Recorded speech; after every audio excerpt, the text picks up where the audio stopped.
আপনি যখন কবরের মধ্যে চলে যাবেন, আপনার সন্তান দুনিয়া থেকে কোরআন তেলাওয়াত করবে, আর প্রত্যেকটা হরফের সওয়াব আল্লাহ রাব্বুল আলামিন আপনার কবরের মধ্যে পৌঁছাতে থাকবে। নামাজের পরে আল্লাহর দরবারে কোরআন তেলাওয়াত করে দোয়া করবে, রব্বিরহামহুমা কামা রাব্বায়ানি সগীরা। রব্বুল আলামিন আমার বাবা মাকে তুমি মাফ করে দাও, ক্ষমা করে দাও আল্লাহ। আল্লাহ বলে যদি সন্তান পিতা মাতার জন্য কোরআন পড়ে দোয়া করে, আমি আল্লাহ রব্বুল আলামিন সাথে সাথে ওই বাবা মার কবর আযাবকে আমি আল্লাহ মাফ করে দেই। আপনার সন্তান যদি আপনি কোরআন শিখাতে পারেন, তাহলে কিয়ামতের দিন আপনার মর্যাদা বাড়িয়ে দিবেন কে? আল্লাহর হাবিব সাল্লাল্লাহু আলাইহি ওয়াসাল্লাম বললেন, মান ক্বরাআ কুরআনা আমিলা বিমা ফিহি উলবিসা ওয়ালিদাহু তাজা ইয়াউমাল কিয়ামা।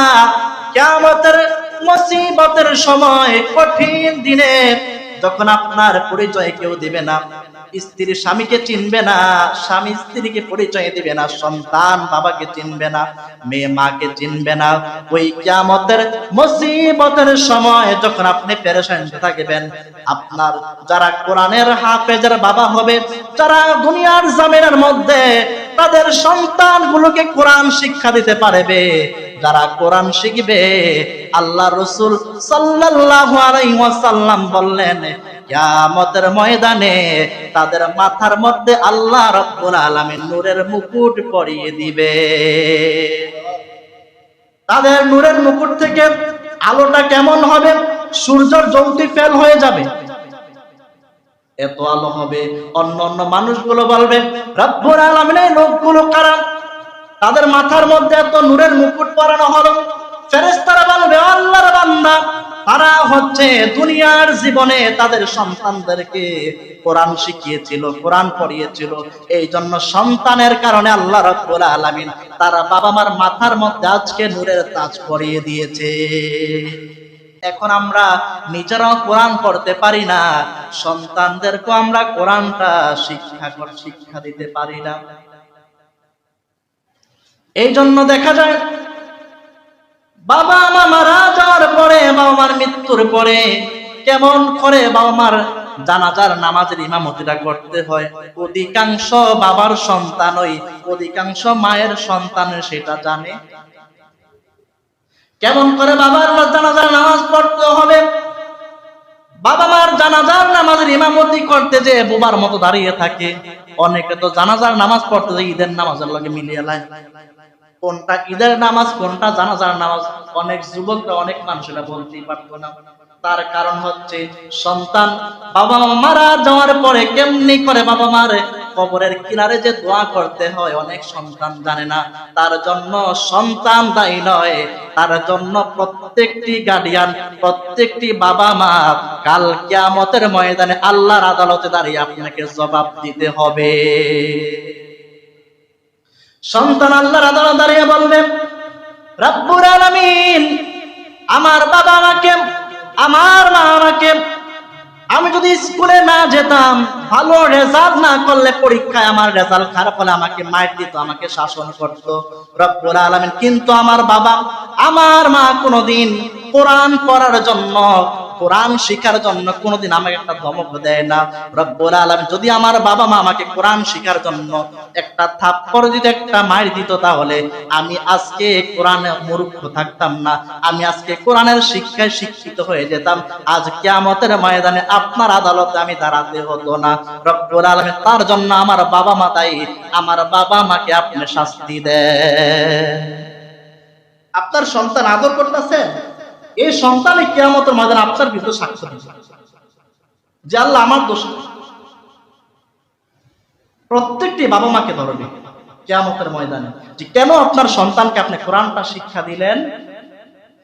আপনার সন্তানকে যদি আপনি নেককার সন্তান মানিয়ে যেতে পারেন, আপনার সন্তানটা যদি কোরআন পড়ে প্রত্যেক দিন সকালবেলা যখন ইয়াসিন সূরা তেলাওয়াত করবে, আপনি যখন কবরের মধ্যে চলে যাবেন, আপনার সন্তান দুনিয়া থেকে কোরআন তেলাওয়াত করবে, আর প্রত্যেকটা হরফের সওয়াব আল্লাহ রব্বুল আলামিন আপনার কবরের মধ্যে পৌঁছাতে থাকবে।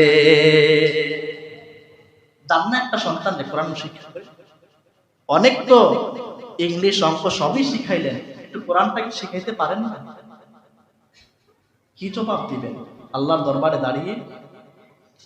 আল্লাহর হাবিব সাল্লাল্লাহু আলাইহি ওয়াসাল্লাম বললেন, তোমাদের সন্তানগুলো হচ্ছে তোমাদের জন্য সদকায়ে জারিয়া। আল্লাহ রাসূল বললেন, ইযা মাতাল ইনসানু ক্বাতা আনহু আমালা ইল্লা মিন সালাসা, যখন কোন মানুষ মারা যায় তখন তার সব নেক আমলের দরজাগুলো বন্ধ হয়ে যায়। কিছু যায় না কি সাথে? তিনটা নেক আমলের দরজা বন্ধ হয় না। এক নাম্বার হচ্ছে সাদাকাতুন জারিয়া, সদকায়ে জারিয়া। সওয়াব আপনি যেটা দান সদকা করে যাবেন, এটার সওয়াব আল্লাহ আপনাকে কবরের মধ্যে দিতেই থাকবে। দুই নাম্বার হচ্ছে ইলমুন মুনতাফা বিহি, এমন জ্ঞান যেই জ্ঞানটা আপনি শিখে আবার অন্যজনকে শিক্ষা দিয়েছেন, ওই লোক ওই জ্ঞান দিয়ে মানুষের উপকার করবে। ওই জ্ঞান যদি আপনি মানুষকে শিক্ষা দিয়ে যেতে পারেন, কোরআনের জ্ঞান শিক্ষা দিতে পারেন, তাহলে আপনি কবরে যাওয়ার পর আপনার ওইটা আমল নামার মধ্যে সওয়াব যেতেই।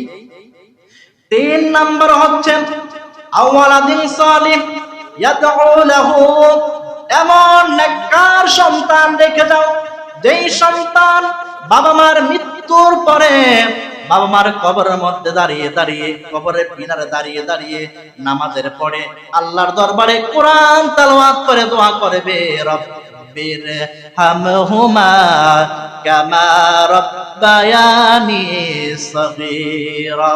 রব্বুল আলামিন, আমার বাবা মাকে তুমি মাফ করে দাও, ক্ষমা করে দাও আল্লাহ। আল্লাহ বলে, যদি সন্তান পিতা মাতার জন্য কোরআন পড়ে দোয়া করে, আমি আল্লাহ রব্বুল আলামিন সাথে সাথে ওই বাবা মার কবর আযাবকে আমি আল্লাহ মাফ করে দেই। আপনার সন্তান যদি আপনি কোরআন শিখাতে পারেন, তাহলে কিয়ামতের দিন আপনার মর্যাদা বাড়িয়ে দিবেন কে? আল্লাহর হাবিব সাল্লাল্লাহু আলাইহি ওয়াসাল্লাম বললেন, মান ক্বরাআ কুরআনা আমিলা বিহি আমিলা বিমা ফিহি উলবিসা ওয়ালিদাহু তাজা ইয়াউমাল কিয়ামা।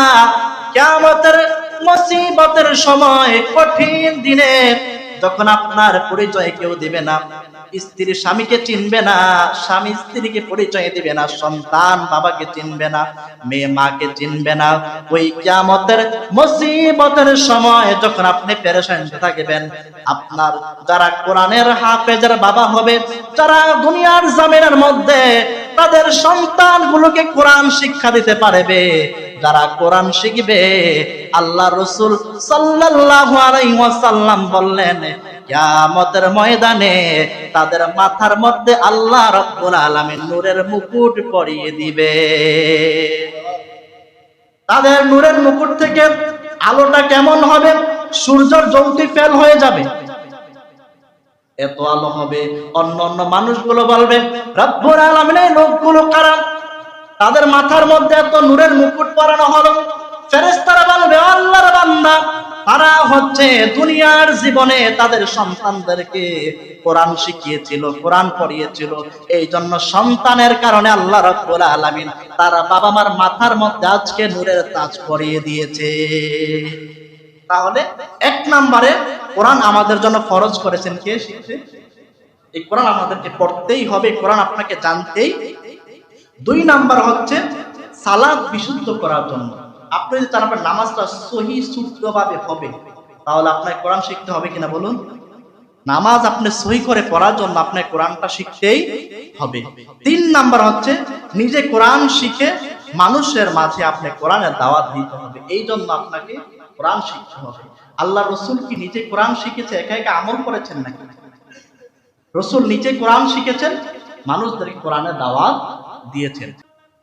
আল্লাহ তাআলা রাসূল সাল্লাল্লাহু আলাইহি সাল্লামকে বললেন, ইয়া আইয়ুহার রাসূল বাল্লিগ মা উনজিলা ইলাইকা মির রাব্বিক, আপনার কাছে যে কিতাব ওহী হিসেবে নাজিল হয়েছে রব্বুল আলামিনের পক্ষ থেকে যে কিতাব আপনার কাছে এসেছে আপনি মানুষের মাঝে তা প্রচার করে দেন। ঘরে বসে থাকা যাবে না, আপনি মানুষের মাঝে আপনি কোরআনের দাওয়াত দিয়ে দেন। কোরআনের আলো প্রত্যেকটি ঘরে ঘরে আপনি পৌঁছে দেন। রাসূল তো প্রত্যেক ঘরে ঘরে পৌঁছাইছেন। এই কোরআনের জন্য মার খেয়েছে, আপনার আমি খেয়েছি। আদর করে পোলাপায় নানা যায় না পড়তে, দুঃখজনক বিষয়। আর রাসূলের জামানায় হইলে আমি কি অবস্থা তো হইতো আল্লাহ জানে। তারপরে কোরআন শিখার, কোরআন আমরা এই জন্যই শিখব। 4 নাম্বার হচ্ছে আমরা যদি কোরআন থেকে হেদায়েত লাভ করতে চাই তাহলে আমাদের কোরআন শিখতে হবে। কোরআনুল কারীম হেদায়েতের কিতাব, এই কোরআনের মধ্যে হেদায়েত আছে না নাই? আপনি কোরআনুল কারীমটা খুললেই দেখবেন শুরুতেই আল্লাহ রাব্বুল আলামিন শুরুতেই বলেছেন যালিকাল কিতাবু লা রাইবা ফীহি হুদাল লিল মুত্তাকিন। এই কিতাবের মধ্যে কোনো ভুল নাই, এই কিতাবের মধ্যে কোনো সন্দেহ নাই। চিল্লায়া বলুন তো এই ঘোষণা দিয়েছেন কে? এই কিতাবের মধ্যে আল্লাহ তাআলা হেদায়েত রেখে দিয়েছে। তাহলে যদি আপনি হেদায়েত চান তাহলে আপনি কোরআন শিখতে হবে কিনা বলুন? কোরআন জানতে হবে কিনা? এই কোরআন হচ্ছে হেদায়েতের কিতাব। রব্বুল আলামিন বলেন হাযা বায়ানুন লিন-নাসি হুদাও ওয়া মাউইযাতুন লিল মুত্তাকিন। এটি হচ্ছে মানুষের জন্য সুস্পষ্ট বর্ণনা, এটি হচ্ছে মানুষের জন্য হেদায়েত স্বরূপ, আর মুত্তাকিদের জন্য হচ্ছে এটা উপদেশের কিতাব। আবার আল্লাহ রাব্বুল আলামিন অন্য আয়াতের মধ্যে আল্লাহ তাআলা বলেন ইন্না হাযাল কুরআনা ইয়াহদি লিল্লাতী হিয়া আকওয়াম। নিশ্চয়ই এই কোরআন এমন একটি পথ দেখায়, এমন এক পথের সন্ধান দেয় যে পথ সহজ সরল পথের সন্ধান এই কোরআনে আপনাকে দিতে পারে। তাছাড়া পৃথিবীর কেউ আপনাকে সঠিক পথের সন্ধান দিতে পারবে না। তারপরে 5 নাম্বার, আমরা যদি সকল সমস্যার সমাধান পেতে চাই তাহলে কোরআন শিখতে হবে। সবকিছুর সকল সমস্যার সমাধান দিতে পারে আল কোরআনই দিতে পারে আপনাকে সকল সমস্যার সমাধান। আল্লাহ রাব্বুল আলামিন বলেন ওয়া নাযালনা আলাইকাল কিতাবা তিবয়ানান লিকুল্লি শাইইন হুদাও ওয়া রাহমাতাও ওয়া বুশরা লিল মুসলিমিন। আল্লাহ পাক বলেন আমি আপনার কাছে এমন এক কিতাব নাযিল করেছি গো রাসূল, যার ভিতরে আমি কোনো কিছুই বাদ দেই না। মানুষের ব্যক্তি জীবনে, সমাজ জীবনে, রাষ্ট্র জীবনে যেখানে যা কিছু দরকার, যেখানে যতটুকু দরকার আমি আল্লাহ রাব্বুল আলামিন এই কোরআনের মধ্যে সবকিছু খুলে খুলে বর্ণনা করে দিয়েছি। কিছুই বাকি রাখি না। আপনার ফ্যামিলি কেমনে চালাতে হবে, রাষ্ট্র কেমনে চালাতে হবে, সমাজ কেমনে চালাতে হবে, সবকিছু আল্লাহ কোরআনের মধ্যে আল্লাহ তাআলা সবকিছু আল্লাহ খুলে খুলে বর্ণনা করে দিয়েছে। তারপরে কোরআন কেন আমরা শিখব? 6 নাম্বার কারণ হচ্ছে আমরা যদি আমাদের জীবনে কোরআনের আলোয় আলোকিত করতে চাই তাহলে আমাদেরকে কোরআন শিখতেই হবে।